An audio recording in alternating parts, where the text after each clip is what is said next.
Bekikwatako tusaba abantu abo bafune okuyambibwa ate poliisi ey'omu Mabira ng'eri wamu n'ey'Erugazi egenze bukibirire okukwata omulimu w'enjaga abadde yeefuddemu ku kyalo ekyo ng'agigula n'okugisuubuza abantu ate ne baginywera mu kitundu ekyo abatuuze kwe kwekubira enduulu wabula poliisi kigibuuseeko okutuuka ku kyalo ng'omulimi ono yabuzeewo dda.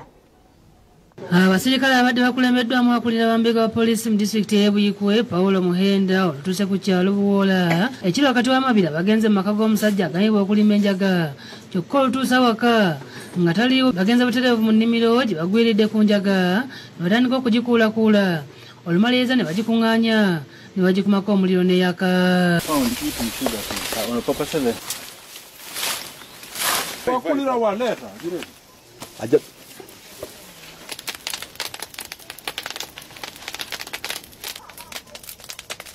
Oluvannyuma basazeewo okugenda mu nju okulaba oba omusajja ono mwali wabula tebamusanzeeyo kwegugwa ku byambalo by'amagye aga UPDF.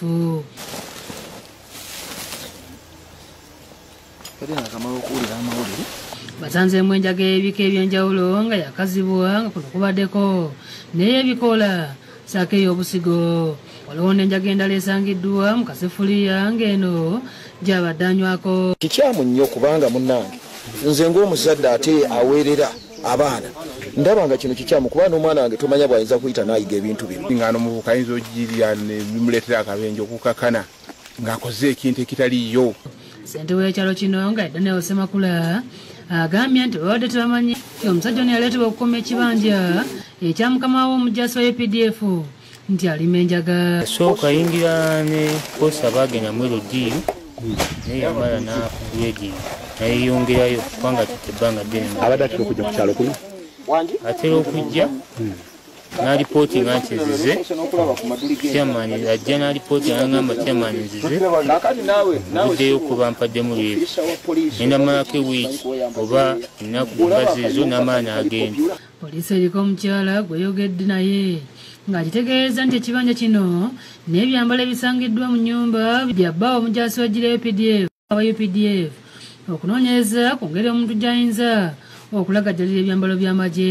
Nakwataganira wamu ne basista forces baffe ame tuzuule mujaasi kyono alikola ekikola nga kino. Mukyala wa mujaasi poliisi emutute agiyambeko mu kunoonyereza. Mukasa Kivumbi yakusakidde eggulu lino ku Lwabukedde TV.